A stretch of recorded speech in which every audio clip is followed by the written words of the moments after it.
திருக்குறள். இருவரி கவிதை ஒரு பொருள் தருமே, இருவரும் இது போல இருந்தால் சுகம். நிலா. இரவினில் குளிக்கும் தேவதை இவளோ, வளர்ந்தே தேய்கின்ற வெள்ளை நிழல். சரி, கண்ணாடி. இதில் என்னை பார்க்கிறேன், அது உன்னை காட்டுதே. காதல்.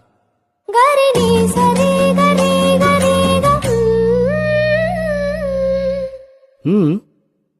நம் நான்கு கண்ணில் தோன்றுகின்ற ஒற்றை கனவடா. Wow, beautiful.